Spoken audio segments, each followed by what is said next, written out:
You're listening to FraudFeed, your finger on the pulse of the latest news and trends in insurance fraud prevention. Brought to you by the Coalition Against Insurance Fraud.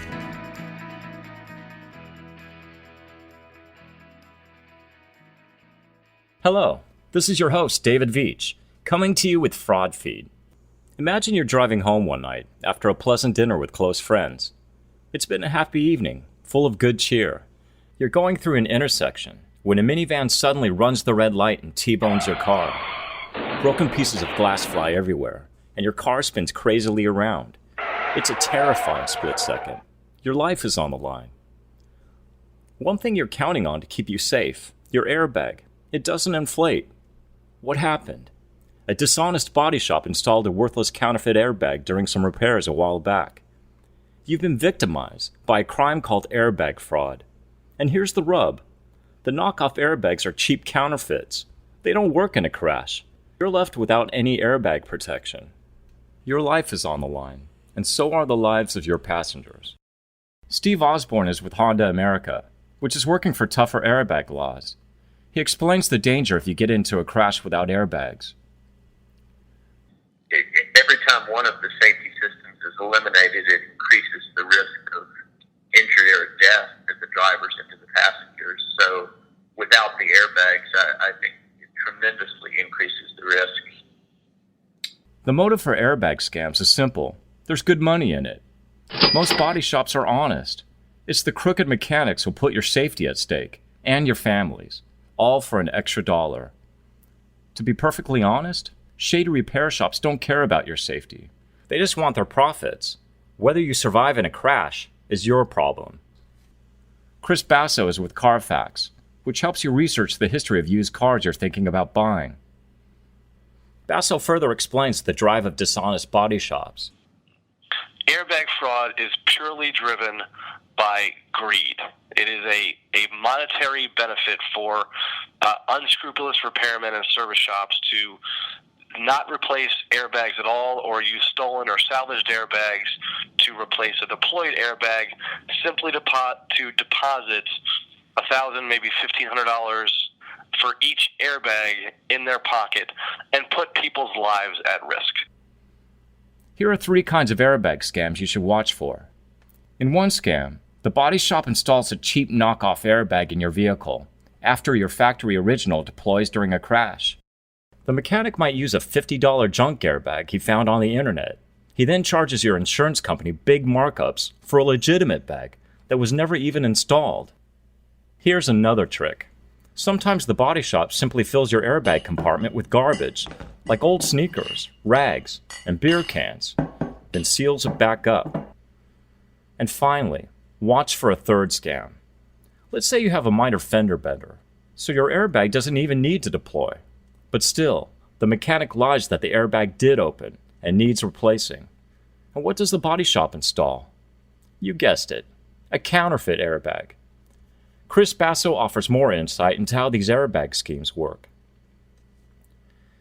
The problem here is unscrupulous repair shops and criminals are either not replacing airbags at all and instead putting in packing peanuts, paper, or even 2x4s where the airbag should be, or they're using stolen or salvaged airbags that may not match with the car that they're going into. Bottom line is those airbags won't function properly in the event of an accident, and that puts the person driving those cars in danger of death, injury, or anything related. The scary truth is this. Innocent motorists have died or have been badly injured because repair shops have tampered with their airbags. Bobby Ellsworth was a teenager in the San Diego area. He died when the Dodge pickup truck in which he was riding crashed. A body shop had stuffed the airbag compartment with paper and glued it shut. In another tragedy, Laura Vega was badly injured and her mother killed when their car was hit head-on in the Houston area. Neither of the airbags opened. A crooked body shop had tampered with them. Any of these victims could have been you. And it's hard to say how many fake airbags have been installed, though thousands may be in circulation. Let's talk about one criminal who got caught. A guy named Dai Zhen Song ran an entire factory in China that produced fake airbags. They were cleverly designed to look like bags made by mainstream car makers. Zensong smuggled hundreds of thousands of these junky airbags to the U.S. The feds finally caught up with Zensong and arrested him. Investigators tested his airbags on crash dummies. One airbag exploded and shot a bolt in the forehead of a crash dummy. Another bag blew up like a hand grenade and blasted hundreds of jagged pieces of shrapnel into a dummy. Dai Zensong's airbag plot was popped. He got 3 years in a federal prison. Yet just how many cars have these counterfeit airbags is anybody's guess. The lives of those drivers and their passengers could be at stake. Those crash dummies could have been you, and you are no dummy. Honda's Steve Osborne tells how you can avoid airbag scams. So I think the most important thing a customer can do is to make sure that they're buying from a reputable party, whether it be a private owner or whether it be an industry, a used car lot or a car dealer. I think they need to do their homework. And then the second most important thing they need to do is to check the title. Here are 4 ways you can protect yourself, and maybe save your life in the process. First, look at the flashing airbag safety light on your dashboard. When you start your car, the little light should be blinking briefly and then turn off.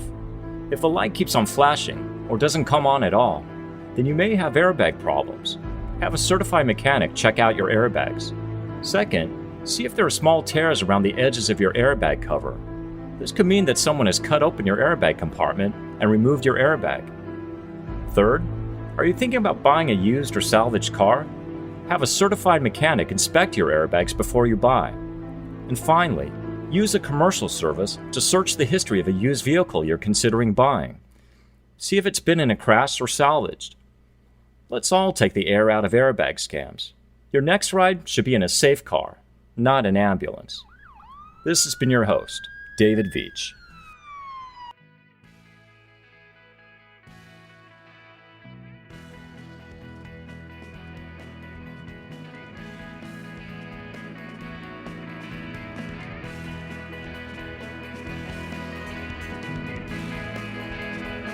This has been FraudFeed, brought to you by the Coalition Against Insurance Fraud. Find more resources and listen to past episodes at insurancefraud.org. For questions or comments, email coalition@insurancefraud.org. We value your feedback. Please consider leaving us a review. And if you like this episode, don't forget to subscribe to our podcast feed or follow us on SoundCloud so you never miss a show. Thanks for tuning in.